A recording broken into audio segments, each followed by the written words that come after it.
What's up, guys? Welcome back to Clean for Profit. I'm just running a solo episode this afternoon. You'll have to forgive my voice a little bit. I got allergies. We got lots of oak and ponderosa pine here in Northern California, and it hits me pretty hard this time of year. So I'm going to try to keep the sneezes and sniffles to a low, but we're just going to see how that goes. It doesn't always go as planned. I just wanted to take a minute to talk kind of casually about what's been going on in my business and how, you know, you don't want to grow into a business that you're not ready to grow into, basically, is kind of the theme that I want to get out here. So I'm going to start by just talking about what's been happening at a high level during 2026 for my business. I filmed this on March 15th. It's a Sunday, and a lot has been happening. The Facebook ads that I've been running have been absolutely printing money. I'm super grateful for Dave, to Dave for showing me how to set those up properly. We would be way further back than we are right now without those. If we were just relying on organic and LSAs, those have brought us in, and door hangers for that matter.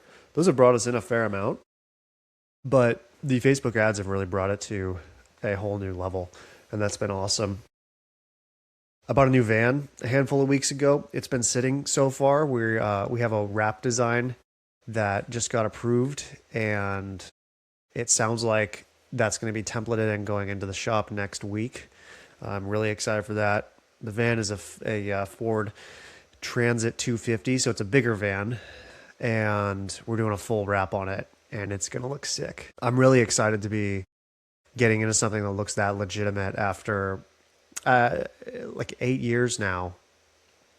I started this business when I first started in a Subaru Forester, which I think a lot of you are probably in a similar situation. It's like you have a car, it's not optimal for what you're trying to do, because unless you own a truck, like there really are no vehicles other than vans and trucks that are optimal for this business. So you're like buying a minivan or operating out of a Nissan Pathfinder or something like that, and just kind of trying to make it work. And for me, that was a Subaru Forester.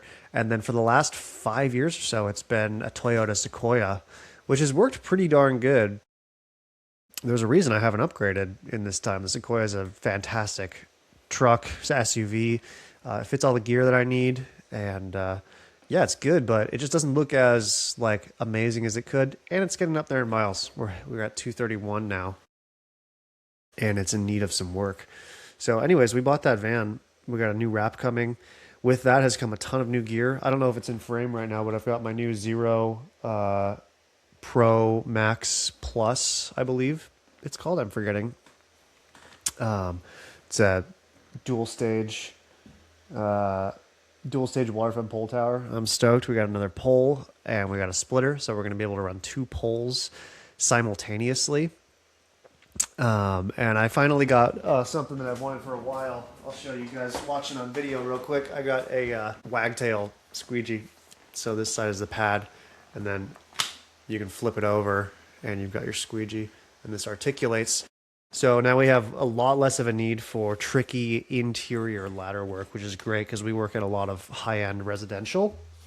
And basically as far up as we can reach with a pole, which is 40 feet, we can use the wagtail if we have enough skill. So really excited to give that a go. And combining those with the tech pads will be great as well. Next thing is we have new employees. Just one. Right now I hired one technician, and he's catching on great. He's going to be up to speed probably in another 2 to 3 weeks of training. He's getting really accurate with a washer and a squeegee.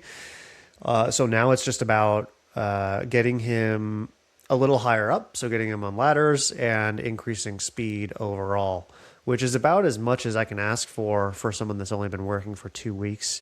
The guy's been super reliable so far. Only downside is he's enlisted in the National Guard, and he's going to officer candidate school in August. So, it's mid-March, April, May, June, July, August. We got 4.5 months with him. So he'll be like, that's going to help a lot. But it is a temporary solution. But fortunately, he's leaving during the end of the year. It sounds like as long as he doesn't get caught up in, what's happening in Iran, or something else, that he would like to come back. Um, this is a good opportunity for him. He was working a job that was like way too far of a commute for an organization that wasn't pleasant to work for. So this has been a big upgrade for him. And I've been super grateful for his reliability. Um, I need at least two more technicians to get on and help me because we've been so busy. It's been really cool. I think that my goal from a personnel standpoint, well, lastly, we're hiring an administrative assistant soon. So I'm in talks with somebody pretty seriously. We're actually doing an orientation tomorrow, um, on how to use my business phone number. So I'm currently working on building out like a call center workflow, basically, that implements a lot of automations. So, like when I get a new Facebook lead, for example, it automatically gets put into a workflow that assigns the administrative assistant the first call. And then, based on the outcome of that call, they mark it. And depending on what it's marked as, it goes on to the next automation, reschedules the next call, or schedules an automated text, automated breakup text at the end after three, four reach outs, something like that. That's still in the works, but the phones are overwhelming me, man. I mean, right now I make about 30 phone calls on average per business day, and I need to get that outsourced reliably because that's a whole part-time job. Um, so I'm excited to get that outsourced. It's really cool being in this position because if I can get that figured out, we're going to have the biggest year ever, and I won't be on the phones past April, which is really amazing to think about because I've always been less efficient because I'm being pulled away as a solo operator from my work, by other work. So my work in the field is taking away from my work in the office, and vice versa. So that's pretty interesting. Estimates, if you hadn't already guessed, from that call volume are completely out of control. It's Sunday today. On Friday, I did 21 estimates, which is so much. I booked on Friday. I booked 30% more in revenue than my average month last year, which is staggering. And it's mid-March, which is not, for us at least, peak season. April, May, and June tend to be where we kind of peak out, but we've had a pretty stable season since moving back here. So I don't think it's going to calm down too significantly. So the implications for that are crazy. That was Friday. Tomorrow I have 16 estimates. So the velocity of demand that's coming in is amazing but overwhelming. In the past, I've experienced a fraction of this growth, and I have always kind of paused when it started happening. So, as a solo operator or a guy with just one helper, um, it becomes really easy, especially because we relied so much on organic in like the first time I did this down here in California, the second time I did it up in Bend, Oregon. We relied so much on organic that you couldn't exactly turn it on and off like a spigot because organic doesn't always work that way. But like when we were in Bend, for example, all I did while I was there, man, was post on the local Nextdoor page, and that supported my business really, really reliably for 4 years. And I never grew beyond that. And whenever it got too busy, I would just dial back on how frequently I was posting. Instead of posting once a week, I wouldn't post for 2 months, or I would post once a month, or once every 2 weeks, or whatever it was. So I was always contracting whenever this growth started to happen. And this is the first time that I've ever really leaned into the growth, that I've ever really gone, I'm getting really busy, instead of shying away. What can I do to sustain this velocity of business that's coming in without it all being on me? Which has been really interesting because this is the first time, I think one of the keys to that is this is the first time that I've lived in an area where I knew I wanted to be long term. Before, when I lived down here previously, we were living with my parents and we had our first child, our first son. So obviously we weren't going to be staying for forever. And we knew that. And the same thing was the case when we moved up to Central Oregon. Um, we have family out in Portland, but other than that, it's kind of a desert for us out there in terms of like family that lives up there. So that was more of like a going to establish our family independently kind of move. And we had a feeling that we might not end up staying there long term, because surprisingly, it's more expensive in Central Oregon than it is down here in California where we live. Um, but yeah, man, I mean, next month is April and it will be one of the top 10 biggest months ever. And we're currently weeks out. So we have 22,000 plus scheduled for April. And it depends on how really the bottleneck is people. Like it depends on how trained up my first employee is, if he can do jobs solo next month. Because right now he's working part time with me Tuesdays, Wednesdays, and Thursdays. Because he's not trained up, I don't want him to be out there independently yet, but I need to be doing estimates sometime. So Mondays and Fridays I'm doing estimates. So I need somebody that's trained up and can do Monday through Friday, ideally. And then I can do estimates on those 2 days still and be independent and have independent workers out delivering work reliably, which is another help for the administrative assistant because we'll have quality assurance calls on a regular basis that'll be done by somebody other than me. So, I mean, what's my point here? I was in a coaching call with my coach, Nick, about 2 weeks ago now. And he told me that this growth could have happened a long time ago, but that I wasn't ready. And he's right. I mean, I'm not monumentally more intelligent than I was, 3-4 years ago. I'd say I'm probably a little bit wiser. I'm certainly more patient. But one of my favorite parts of this business is that you can do whatever you want with it. Like if you want to be a solo operator or have one helper, you can do that. You can do that for a season. You can do it for your whole career. And there's nothing wrong with that. And that's what I did until now, until the next couple of months from now. Like my goal is to have 2 leads trained up by the end of the season and hopefully carry them over into 2027 so that year we can have leads that can train technicians, and hopefully have a self-replicating personnel machine. But anyway, my point here is that I've spent 7-8 years in this business as a solo operator, and I have loved it. There's certainly been moments where it feels like I'm just stuck in the truck because the revenue is completely dependent on me having a squeegee in my hand, and that can be overwhelming. But it also affords you some ability to do whatever you want with the business. Like I'm moving into a place where I'm intentionally trying to grow, and that's what I want to do. But I have people that are going to be depending on me now year round for income, and I don't want to let them down.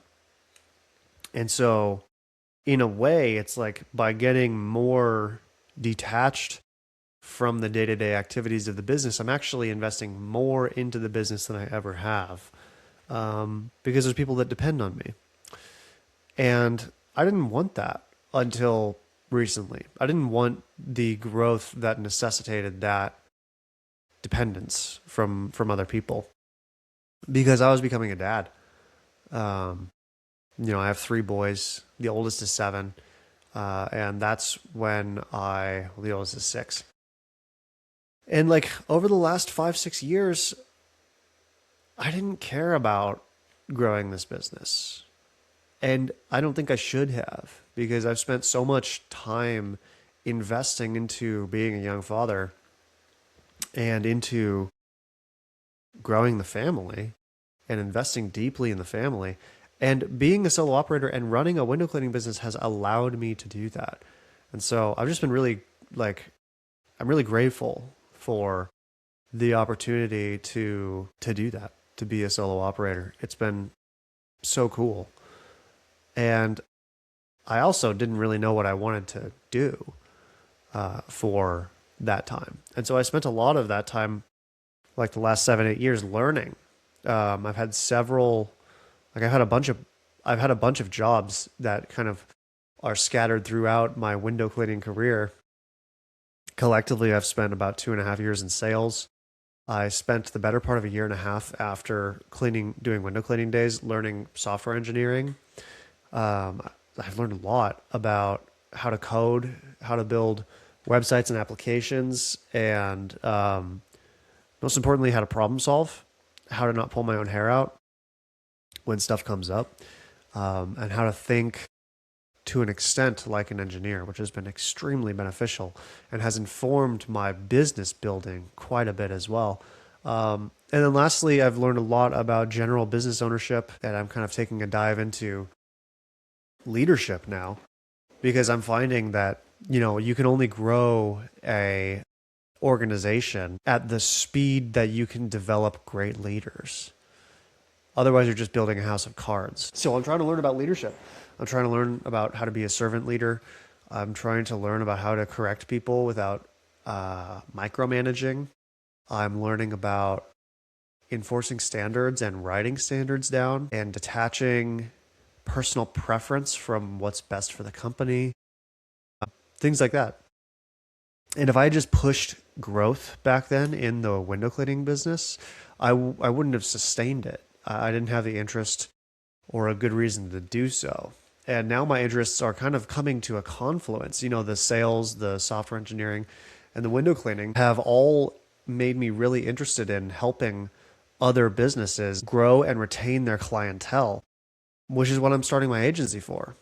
Um, yeah, I haven't talked a lot about it because right now I'm focusing on building the window cleaning business into like a model for what's possible, in part through what I've learned and what I'm incorporating into my agency offer, which is basically like building a great website for your business with dynamic forms that instantly notify you when you have a new lead, and through building review and retention systems into your business. So, like we use a CRM, and whenever we set a job to complete on that CRM, it gives the client a tag and automatically asks them for a review via text message 2 times over 4 days. But then it also puts them into a rebooking workflow so that it reaches out to them at the 6 and 12 month mark, basically prompting them to rebook your services, which I'm super excited for. We have dozens and dozens of clients from this year that are currently in that workflow. We launched it for our business just a few months ago. And I'm really excited for what that's going to provide. I think that that's going to be a high 5-figure return on investment. My offer, I think, is going to end up being a few $100 a month.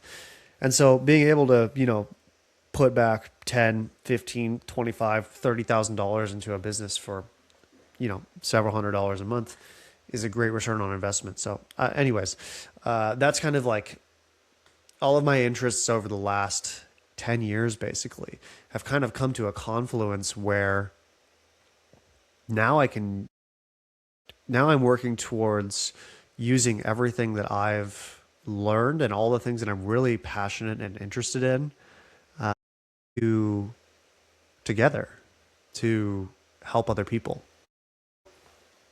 I'm really excited for that. And which is kind of honestly busted the myth that, like, for me, you should follow your passion. I'm 31. I think my whole generation heard again and again and again that they should follow their passion, which, like, the opposite has kind of happened for me, man. Like, I've spent the last 10 years trying to figure out how to make money in a way that's like conducive to my personality. And I've tried a bunch of things that I've been decently good at, but not ultimately interested in pursuing heavily long term, like cleaning windows, software engineering, sales, for example. But the confluence, like the combination of those things together, leads to a really interesting solution that I'm super passionate about bringing to the marketplace and helping other people with. So I'm very passionate about that. But, 10 years ago, if I had spent a week with a career counselor, there's no way that we would have come to the conclusion of like, hey, you should build a window cleaning business and also learn about sales and how to use software to help your small business so that you can leverage your window cleaning business long term into like building it into a model to help other people build their businesses as well. Like it's such an obscure outcome. Uh, and yet I'm so passionate about it and excited to be working diligently towards it. So, anyways, I want to do these solo episodes every now and then to just kind of give you more kind of personal insight into who I am and where I'm trying to go. I appreciate you guys all being here. These are still the early days of this podcast, and I've developed so much, and my attitude has changed so much just as a result of talking to Dave, working with my coach Nick, and knowing that there's some of you out there, you guys have been reaching out to me, either asking for advice or just like saying that you've been digging the podcast. I met Steve-O the window cleaner. You guys like kind of a big deal in my in my world. I'm just super grateful for the opportunity that this podcast has provided so far, and like you're part of that. You're like the main part of that. The fact that any of you are listening is amazing. And so I just wanted to take a moment to thank you and give you some more perspective on who I am. Yeah, this has been Clean for Profit. And thanks for being here. We'll see you next week.